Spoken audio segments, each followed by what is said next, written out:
السلام علیکم ورحمۃ اللہ وبرکاتہ۔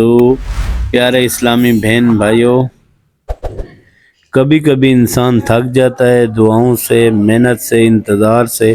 ایسے لگتا ہے جیسے ہر در بند ہے، جیسے آسمان بھی خاموش ہو چکا ہے۔ لیکن سنو، یہ وہ لمحہ ہوتا ہے جب اللہ سب سے زیادہ قریب ہوتا ہے۔ اللہ فرماتا ہے ادعونی استجب لکم، مجھے پکارو میں تمہاری دعا قبول کروں گا۔ میرے عزیز دوستو، جب تمہاری زندگی میں ہر طرف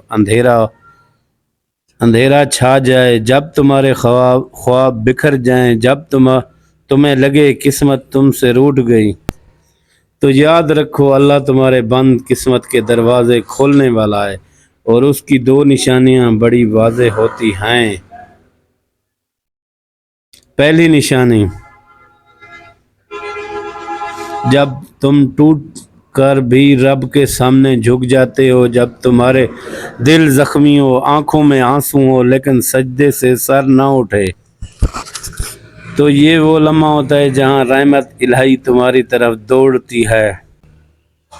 حضرت علی رضی اللہ عنہ فرماتے ہیں، جب کوئی تمہیں دنیا میں ٹھکرا دے تو اللہ تمہیں اپنے قریب کر لیتا ہے۔ جب تمہاری زبان سے اللہ کا نام بغیر کسی مقصد بے ساختہ نکلنے لگے، جب تم تنہائی اور دل سے صرف یا اللہ نکلے۔ دوسری نشانی، جب تمہاری زبان سے اللہ کا نام بغیر کسی مقصد بے ساختہ نکلے، جب تم تنہائی میں ہو اور دل سے صرف یا اللہ نکلے، تو یہ اس بات کی علامت ہے اللہ نے تمہیں یاد کرنے والوں میں شامل کر لیا ہے، اور جسے اللہ یاد رکھے اسے کون مٹا سکتا ہے۔ پیارے اسلامی بہن بھائیوں، مایوس مت ہوں، تمہارے ٹوٹے ہوئے دل میں اللہ کی خاص نظر ہے۔ تمہارے سجدے، تمہاری تنہائیاں، تمہارے آنسو سب شمار ہو رہے ہیں۔ بس تھوڑا سا اور صبر کر لو، کیونکہ اللہ کی مدد قریب ہے۔